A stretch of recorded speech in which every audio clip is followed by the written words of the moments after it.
Bonjour à toutes, bonjour à tous. Donc nous sommes très heureux d'être parmi vous aujourd'hui pour conclure donc le volet souveraineté qui s'est ouvert ce matin avec l'alimentation et la santé. Donc nous mènerons ce panel intitulé donc Une géopolitique bouleversée, une coopération économique transformée à quatre mains avec Dominique Moisy, donc géopoliticien, membre fondateur de l'IFRI, conseiller spécial à l'Institut Montaigne, professeur au King's College, de nombreux établissements de prestige dont je ne pourrai pas énumérer la liste complète, ainsi que donc moi-même, directeur Europe du Sud de la société Collins Aerospace. Collins Aerospace étant un leader de l'aérospace et de l'espace d'origine américaine appartenant au groupe RTX. Voilà, donc je pense qu'il est patent que la notion de souveraineté a gagné en consistance et en importance ces dernières années, d'ailleurs sous l'impulsion de la France pour l'Union européenne, avec la boussole stratégique qui donne une ligne claire. Il y a clairement la notion de souveraineté qui reste profondément nationale, c'est-à-dire que si l'Europe a réussi un certain nombre de convergences dans le domaine monétaire, dans le domaine de la justice, évidemment dans le domaine des échanges commerciaux, les États européens, les États membres continuent d'être souverains sur un certain nombre de leurs prérogatives. Rester ou quitter l'Europe, on a un exemple très récent qui a prouvé que c'était possible, mais également en particulier pour la défense et la sécurité, où on le voit tous les jours, les stratégies d'achat et les stratégies d'opération sont finalement, les doctrines même, sont finalement du seul apanage des États. Bon, ceci étant dit, voilà, l'Europe a conscience qu'il lui fallait devenir un acteur plus fort en matière de sécurité et de défense, pour trois objectifs. D'abord, évidemment, protéger ses citoyens, mais également et surtout pour protéger ses intérêts et ses valeurs. Donc ce changement de paradigme, je dirais, intervient à un moment très particulier de notre histoire moderne, avec un changement, un chamboulement de l'ordre mondial. Et donc je me tourne vers vous, Dominique, le géopoliticien, pour lui demander son avis sur l'état du monde et en quoi ce nouvel état du monde impacte la notion de souveraineté. Merci Étienne. Le premier point, un peu paradoxal, c'est que plus la quête de souveraineté est grande, plus la réalité de la souveraineté est en réalité contestée. Si vous regardez le monde dans lequel on vit, il est dominé par un sentiment de perte de contrôle sur les événements. C'est vrai en matière géopolitique. Le retour de la guerre en Europe, le retour de la guerre au Moyen-Orient, nous ne l'avions ni prévu, ni bien entendu désiré. Et cette perte de contrôle, on la retrouve dans trois questions essentielles. Le réchauffement climatique, les migrations et l'intelligence artificielle. Dans les trois domaines, vous avez le sentiment anxiogène que vous perdez en réalité le contrôle. Et dans ce contexte, il y a un renforcement des nationalismes et à l'intérieur des États, des populismes. Ce monde m'échappe, j'entends exercer sur lui un contrôle plus grand. Et on a vu ce matin le résultat des élections aux Pays-Bas, avec pour la première fois l'arrivée très en tête d'un parti d'extrême droite. C'est vraiment l'équivalent pour nous du Rassemblement national dominant très clairement les autres partis. Donc vous avez cette forme d'interrogation majeure. J'ai besoin d'être souverain, mais qu'est-ce que ça signifie aujourd'hui ? Oui, alors, d'ailleurs, je dirais l'urgence aujourd'hui qu'on voit en Europe, elle est quand même la protection, donc vraisemblablement liée à la perte de contrôle. Mais bon, vous l'avez dit, la guerre est aux portes de l'Europe. Aujourd'hui, on sent que quand bien même il y a un consensus européen pour dire qu'on a besoin d'une Europe de la défense plus puissante, que l'Europe soit plus crédible, soit un acteur fort, au sein même de l'Alliance Atlantique, qui est notre partenaire. Et c'est d'ailleurs, on cite très souvent l'article de l'Organisation de l'Atlantique Nord qui dit que tout membre attaqué l'ensemble des membres sera solidaire des autres membres attaqués, mais il y a un autre article qui est très important, qui est la solidarité dans les investissements.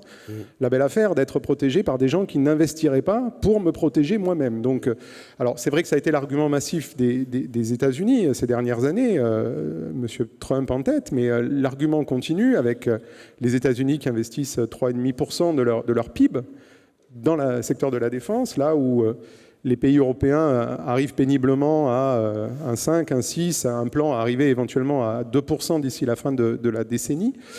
On l'a vu en Ukraine, aujourd'hui, les États-Unis continuent de se tailler la part du lion dans l'aide militaire apportée, avec 45 milliards sur le volet d'aide militaire, là où l'Europe arrive péniblement à 25 milliards. Et une bonne part de ces 25 milliards sont des systèmes patriotes de la société RTX ou des F-16 de Lockheed Martin. Donc aujourd'hui, comment vous voyez, Dominique, cette Europe de la défense émerger, quand bien même, je pense qu'on a tous conscience que c'est un besoin? Là encore, il y a, si j'ose dire, un deuxième paradoxe, qui est que jamais l'évidence européenne n'a été plus grande. Non seulement parce que le monde est plus complexe et plus dangereux, mais parce que l'Amérique est plus incertaine. Ce qui va se passer le premier mardi de novembre 2024 aura des répercussions potentiellement plus importantes sur l'avenir de l'Europe que tout ce que l'on peut discuter aujourd'hui. Donc cette Amérique, elle est à la fois incontournable et en même temps tellement imprévisible. Alors il y a ceux qui disent « mais non, elle n'est pas imprévisible », c'est écrit. Trump sera le prochain président des États-Unis. Et il y a ceux qui rajoutent, pour la première fois, un fasciste sera au pouvoir en Amérique. Et vous avez toute une série d'articles qui envahissent la presse américaine depuis quelques jours, disant Trump 2, c'est complètement différent de Trump 1, c'est en réalité un fasciste au sens stricto sensu du terme qui arrivera au pouvoir. Et donc l'Europe ne peut plus compter sur l'Amérique. Et je crois que on ne peut pas évacuer d'un simple revers de la main ce type de préoccupation. Il est évident que l'arme secrète de Poutine, ça n'est pas la bombe atomique dont il brandit l'utilisation de manière récurrente, ce sont les élections américaines. C'est-à-dire que Trump, au pouvoir, a dit « je sais comment mettre fin à la guerre en Ukraine, il faudra pour cela un jour », c'est-à-dire il retirera l'aide à Kiev. Et alors aujourd'hui, ce qui est intéressant, c'est quand même de voir l'évolution des réflexions européennes, avec l'idée dangereuse, si elle devient une forme de résignation évidente, que certes, la victoire russe est exclue, certes, hélas, depuis l'échec de la contre-offensive, la victoire ukrainienne n'est plus vraiment dans les cartes, mais qu'on se rapproche d'un troisième scénario qui est celui d'une guerre d'usure à long terme. Et dans ce troisième scénario, les cartes de la Russie, pour des raisons démographiques, économiques, géographiques, sont meilleures que celles de l'Ukraine, surtout, bien évidemment, si le seul soutien de l'Ukraine demeure l'Union européenne. Et là, on retrouve une grande ambiguïté, c'est-à-dire que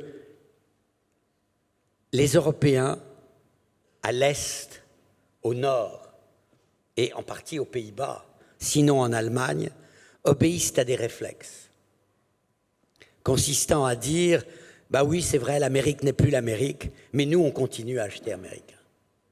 Et ils font comme une sorte de dissociation entre la réalité géopolitique d'un côté et les us et coutumes économiques de l'autre. Et je crois que le discours du président de la République en France est le seul discours qui puisse être tenu, mais soyons réalistes, c'est un discours qui, dans la pratique, passe mal. J'entends, mais je pense qu'il y a... Alors, on pourra regarder la situation de l'Amérique, mais on peut aussi regarder notre situation européenne, la réalité des faits aujourd'hui. Et Josep Borrell a été assez clair à Grenade pour dire que si l'Europe devait se défendre seule aujourd'hui, elle serait bien en peine. La réalité, c'est que la France, même la France, qui fait de sa politique industrielle une politique étrangère, de façon assez juste et habile, je dirais, se trouve au pied du mur en termes de capacité. Volonté n'est pas capacité. Et aujourd'hui, l'Europe continue de rencontrer un grave problème de capacité. Alors certes, les pays à l'est de l'Europe sont dans une logique que d'aucuns diront aveugle, acheter, acheter, acheter, se faire livrer tout de suite, et la seule réponse est américaine, c'est une réalité, aujourd'hui. Il n'empêche qu'il faut construire progressivement cette Europe de la défense capable d'avoir des stratégies d'achat communes, d'avoir des visions long terme communes. Mais je dirais on en est encore loin, oui, parce que tout ce dont on discute depuis ce matin, je dirais la souveraineté européenne en matière de défense continue d'être un vœu pieux. On le voit même sur les stratégies de fusion-acquisition, où les pays européens sont capables de se tirer dans les pattes pour justement préserver le précaré national, ce qui prouve bien qu'on est encore loin de l'objectif. Moi, la façon que j'ai de voir ça, c'est qu'entre le do-it-yourself et le buy-it-all, il y a vraisemblablement une voie médiane qui est la voie de la raison, et on pourra en reparler dans la deuxième partie sur la géographie des valeurs et le choix de ses amis. L'Amérique aujourd'hui, je pense que de ce constat qu'elle est au moins sur le court terme incontournable pour notre protection, on a beaucoup plus à y gagner, à travailler avec elle dans une logique de partenariat, de co-développement, afin que nos destins soient beaucoup plus intriqués, non pas dans une situation de dépendance, mais dans une situation commune. Pour ça, on a un cadre qui s'appelle l'OTAN, qui, on l'oublie très souvent, est un cadre normatif, qui est d'ailleurs utilisé pour un certain nombre de munitions, les 155, voilà, mais c'est un cadre normatif qui est fort. Et je dirais que ce cadre normatif, on va en avoir de plus en plus besoin avec des systèmes d'armes de plus en plus complexes, qui vont nécessiter des connectivités sur le champ de bataille de plus en plus élaborées, avec des volumes de données de plus en plus importants, qui peuvent nous faire penser qu'à terme, la tendance isolationniste que l'on sent pourrait nous mettre dans une situation où on ne pourrait même plus opérer de façon commune au sein de l'Alliance. Aujourd'hui, sur le front Est, plus de 30 nations sont en capacité d'opérer sous un commandement unique, commandement intégré de l'OTAN, dans des opérations aériennes, sol. Ça reste tout de même une réussite pour notre protection. Alors, d'aucuns diront, oui, mais quand on voit où on en est, alors certes, c'est sans doute pas idéal, puisque effectivement, vous l'avez dit, cher Dominique, la guerre est loin d'être gagnée pour l'Ukraine. Ceci étant dit, on résiste. Alors, je crois qu'il y a deux points. Le premier, c'est que Poutine a redonné vie à l'OTAN. C'est le paradoxe. Il voulait finlandiser l'Ukraine, il a otanisé la Finlande et la Suède. Donc on est effectivement dans une situation, sur ce plan-là, transformée sur un plan positif. Moyennant quoi, il y a une deuxième réalité qui consiste à dire la Russie est en économie de guerre. L'Europe reste en économie de paix. Alors, c'est une bonne chose. Ça peut devenir stratégiquement très problématique. Au fond, l'idée de Poutine consiste à dire « mes troupes sont peut-être moins motivées que ne le sont les troupes ukrainiennes ». Parce que si l'Ukraine perd la guerre, c'est la fin de l'Ukraine. Alors que si la Russie perd la guerre, c'est la fin de Poutine.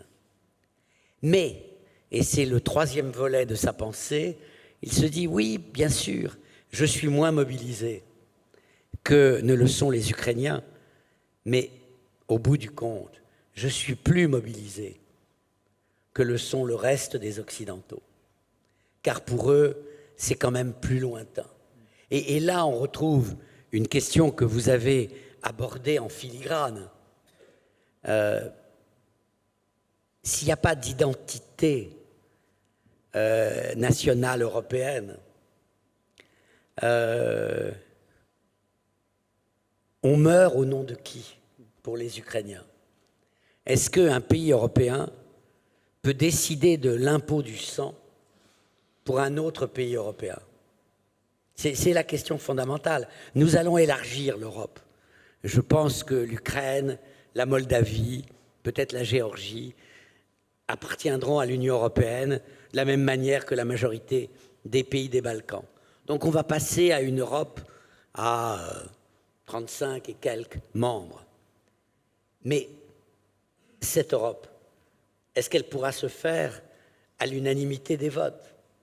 Et si on doit passer au vote à la majorité, est-ce qu'on aura le droit de voter l'impôt du sang à la majorité? Oui, donc effectivement, vous parlez d'économie de paix, économie de guerre. Clairement, l'Europe n'a pas basculé dans une économie de guerre, qui fait qu'aujourd'hui, elle a des moyens qui sont limités, et il est prévu qu'il reste limité, en plus du facteur limitant que vous mentionnez, qui est la décision politique et l'identité. Du coup, sous cette contrainte, se pose donc la question que j'avais abordée en première partie, et c'est peut-être une bonne transition pour parler de la géographie des valeurs versus la localisation des chaînes de valeur. Pour nous, entreprises, la localisation des chaînes de valeur, Carole Delga parlait de supply chain dans l'aéro, c'est un petit peu le nerf de la guerre, de la résilience. Donc, si je puis commencer sur ce point-là, la solidité d'une industrie de défense repose sur la solidité de l'ensemble de sa chaîne d'achat. Et donc, il est essentiel de bien choisir ses amis, je dirais.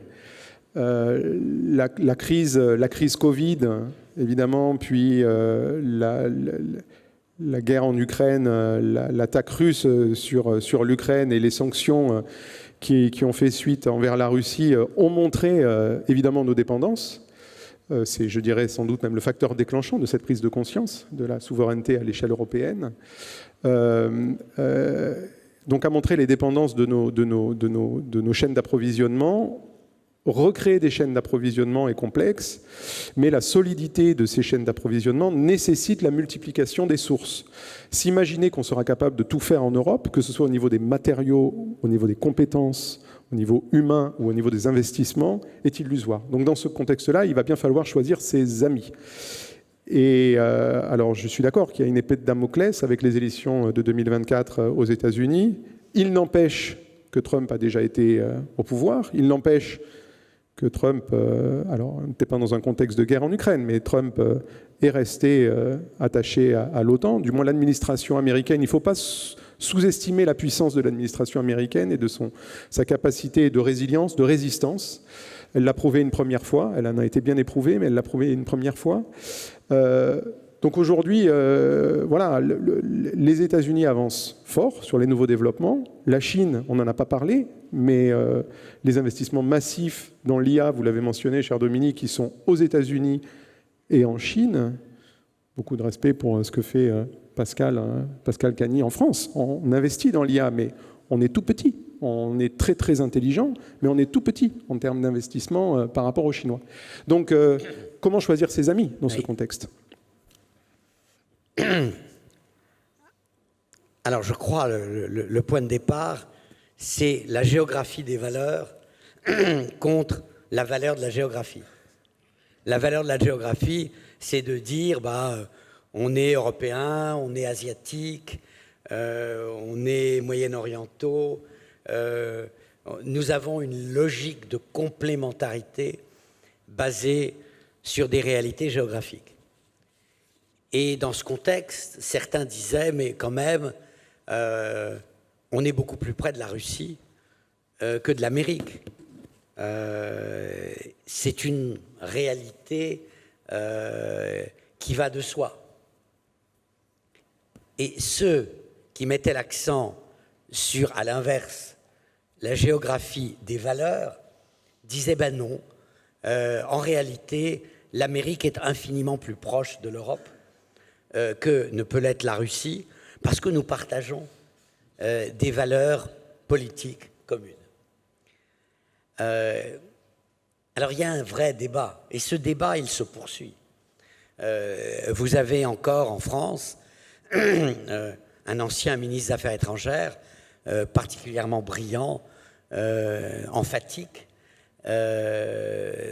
pour ne pas le citer, Dominique de Villepin, qui met l'accent sur la nécessité de l'équidistance. Nous n'avons pas à choisir entre la Russie, la Chine et les États-Unis. Et il dit, pour donner du poids à sa formule, « je suis un diplomate ». Donc comme si le mot diplomate signifiait l'accent sur la realpolitik absolue. Et nous en avons débattu depuis des décennies.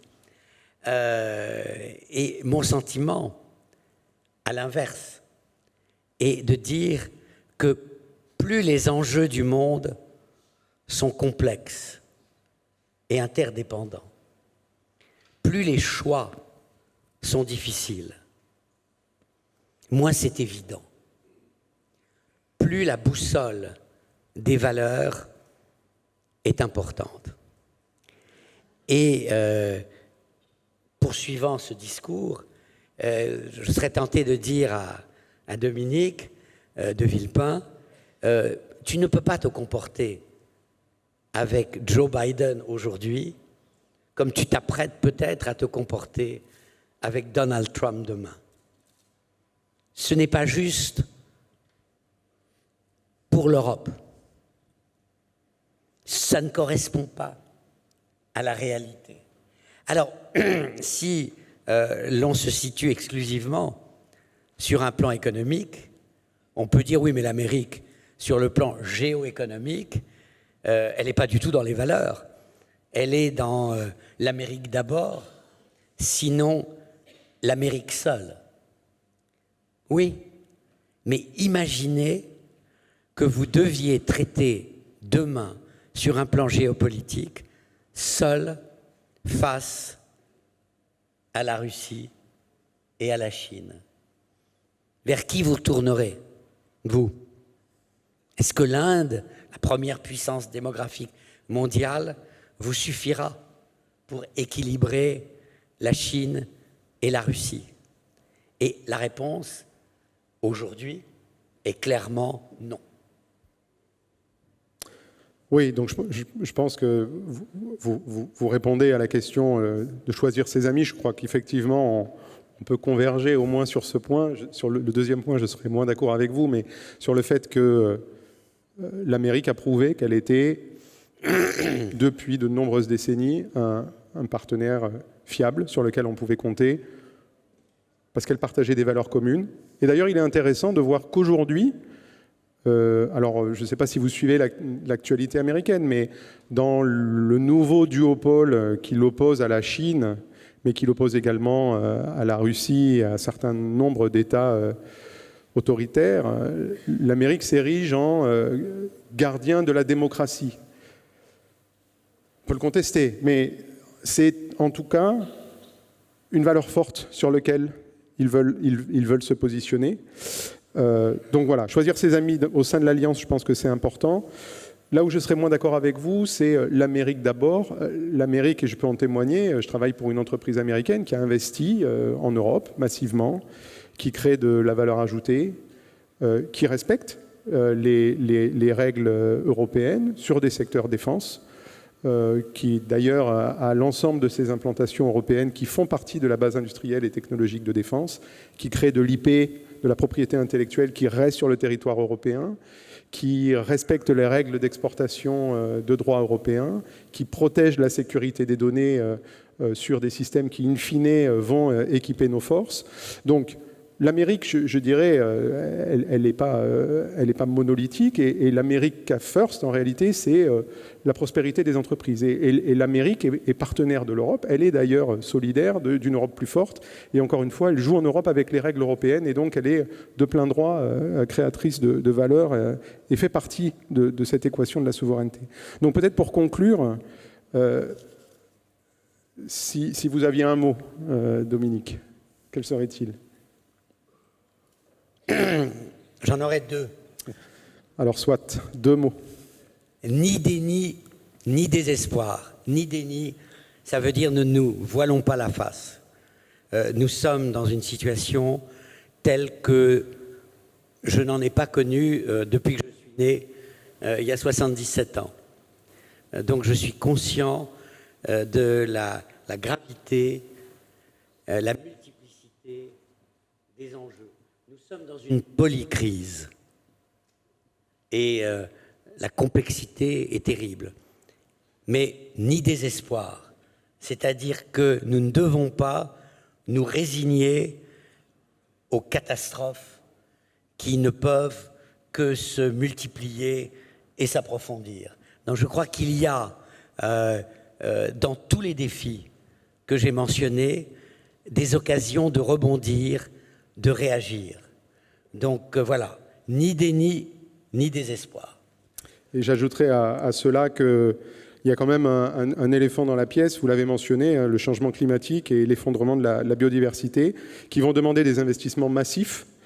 Donc la question, c'est est-ce qu'on a vraiment le temps de dupliquer, le temps et les moyens de dupliquer les capacités civiles, militaires, USA-Europe, dans un contexte de changement d'ordre mondial, où je pense que du coup la sécurité internationale et la soutenabilité écologique deviennent indissociables. Et à ce titre, devenir en Europe les champions de la décarbonation participe à cette souveraineté et la condition de résilience.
Ravi d'être là dans ce lieu toujours émouvant de se retrouver dans cet amphithéâtre. Je suis très heureux d'être là. Effectivement, je suis un grand fidèle des États de la France. L'accord de Paris, c'est plutôt la mise en route de la direction de l'économie mondiale vers une économie décarbonée. Quels sont les atouts de la France dans ce domaine, on se doute et on devine que sur le plan numérique, on n'a pas des atouts extraordinaires.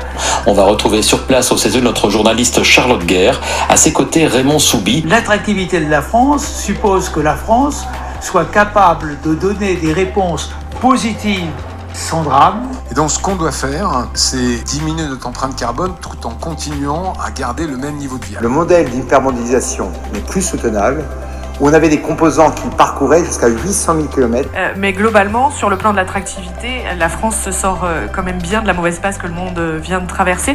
En mettant en place le fonds de solidarité, tous ces choix aujourd'hui, tout le monde dit « Ah mais c'était bien normal, monsieur le maire. Tout le monde aurait fait la même chose à votre place. » J'en suis pas certain. Avoir des centres de décision dans notre pays, c'est garantir aussi des arbitrages qui sont favorables au tissu productif français. C'est un élément du combat que nous menons tous et toutes dans cette salle. Alors, le ministre vient de nous y inviter. Nous allons maintenant nous mettre au travail.